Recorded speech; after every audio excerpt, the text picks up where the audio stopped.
dear students, so we are discussing in this video about care of bedridden patients. So this is the video of previous continuation of video. So we have seen in previous video, that is how they are going to treat pain. So if the patient is having pain who is in bedridden, such type of condition, such type of patient, how they are going to treat for pain. And next thing is respiratory problems. If the patient is having any respiratory problems, how they are going to prevent that respiratory problems. We have seen in previous class. So previous video. So now I am going to discuss about promoting mobility. So mobility means the patient can move easily, freely, purposefully. So that is the mobility.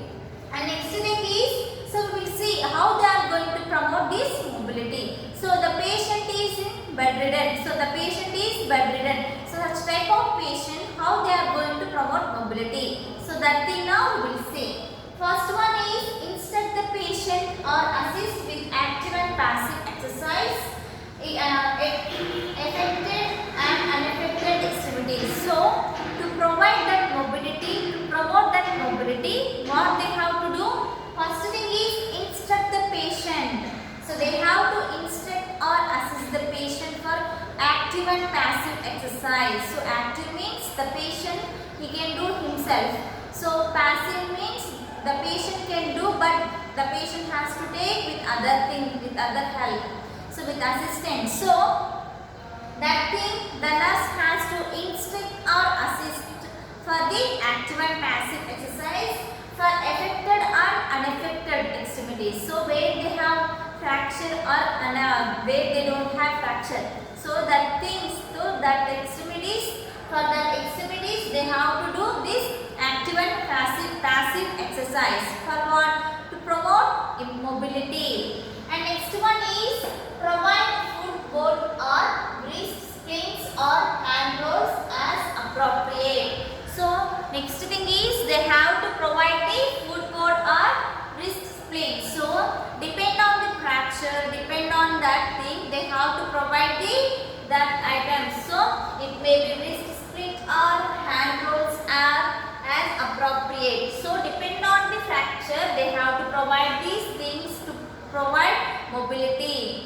And next one is provide and assist with mobility by means of wheelchair or walker as soon as possible. So after providing this footboard, wrist splint or hand rolls as appropriate, and next thing is if they are able to walk, means they have to provide. If they are not able to walk themselves, means they have to provide wheelchair. So by wheelchair they have to do mobilization.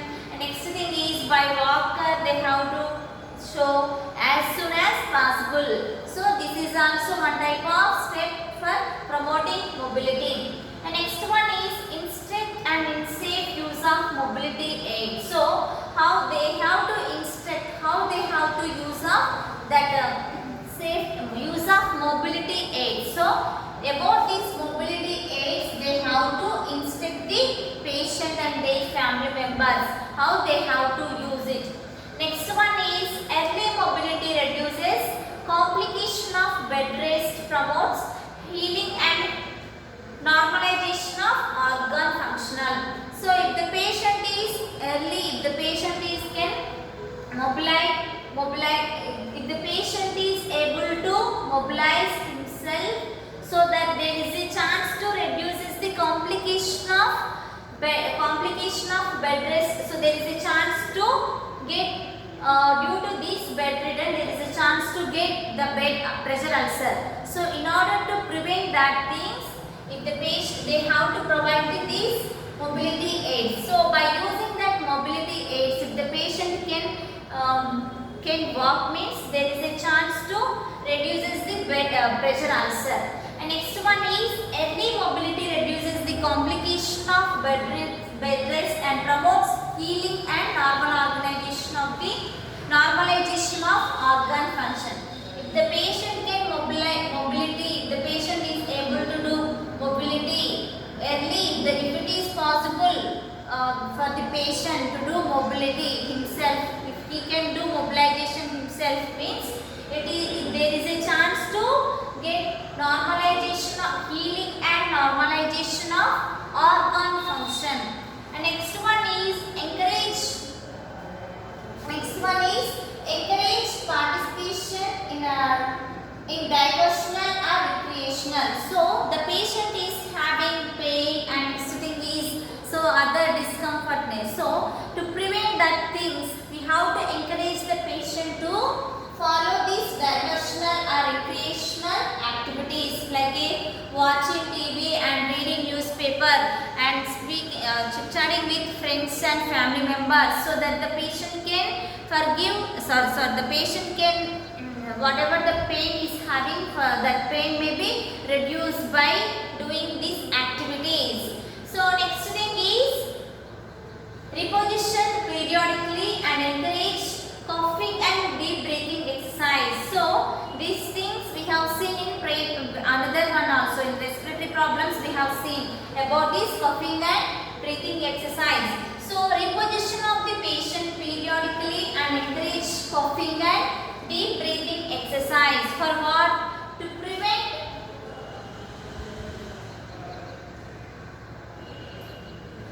they have to provide the coughing and deep breathing exercise. Next thing is for what they have to provide this deep breathing and coughing exercise?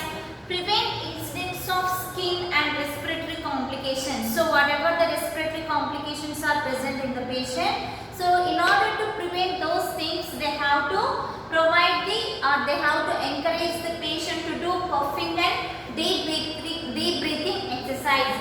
And next one is initiate bowel program. So the patient may have the constipation. So such type of at that time they have to provide like enema and laxative as indicated. So these are the steps we can see in promoting of mobility.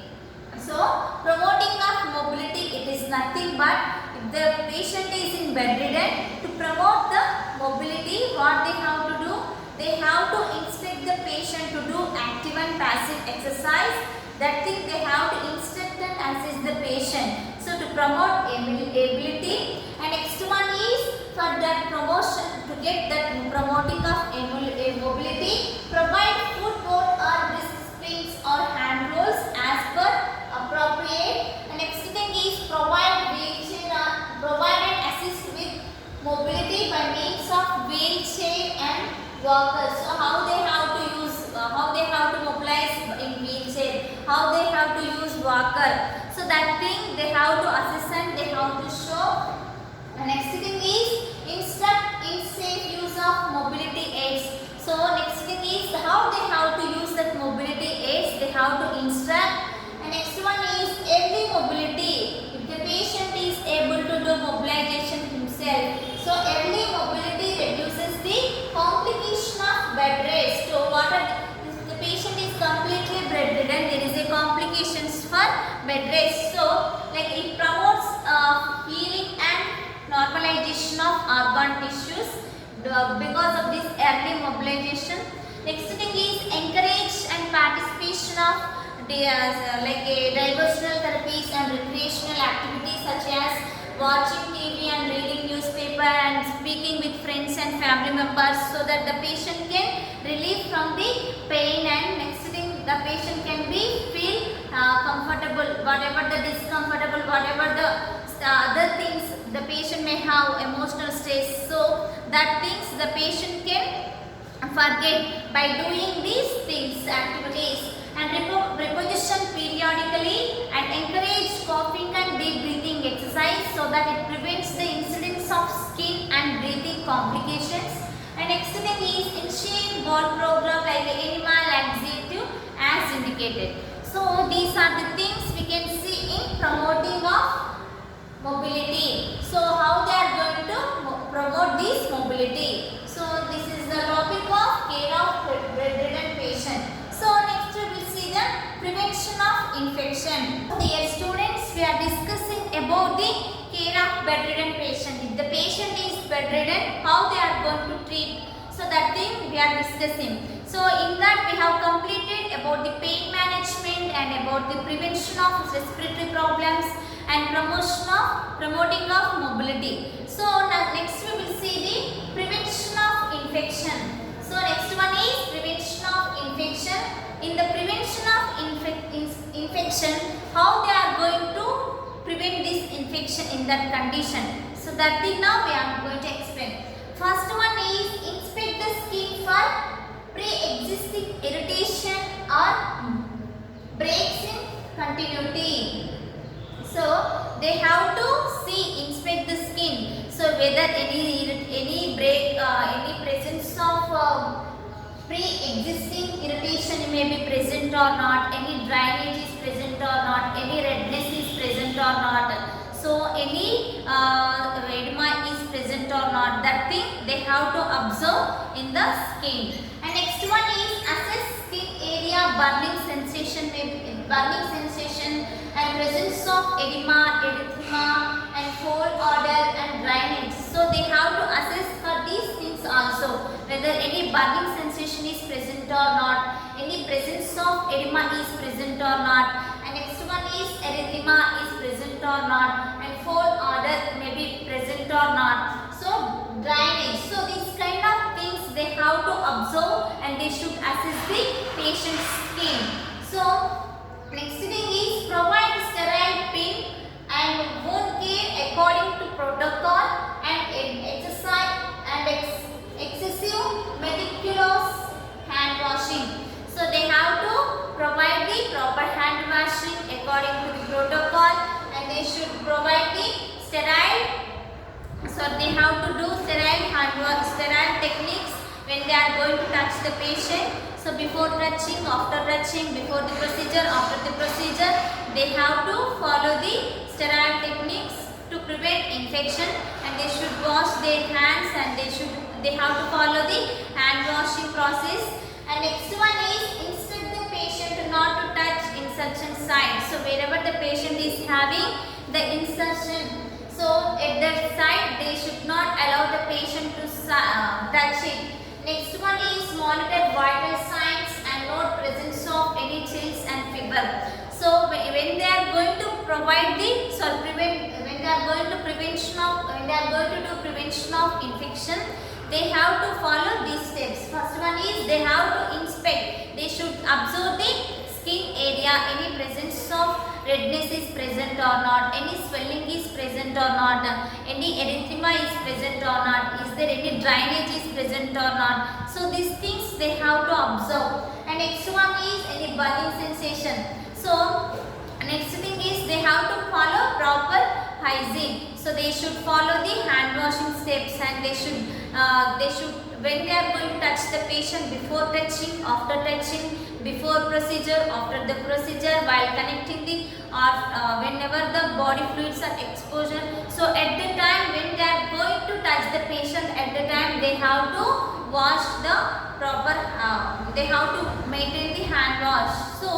So that the patient can not get any infections from other things. So next thing is they have to instruct the patient not to touch insertion site. So wherever the insertion is present, the nurse has to tell the patient not to touch the site of insertion. And next thing is the nurse has to monitor the vitals of the patient by checking these vitals. If the patient is having high temperature or any abnormalities in the vitals, they have to observe for any presence of chills may be present or not, that thing they have to observe.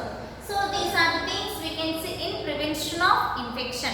So till now we have seen that is in care of bedridden patient, how they are going to treat, that thing we have seen. That is like pain management, how they are going to treat for pain management. And next thing is how they are going to treat for respiratory problems, and next thing is how they are going to promote mobility, and last one is how they are going to prevention of infection.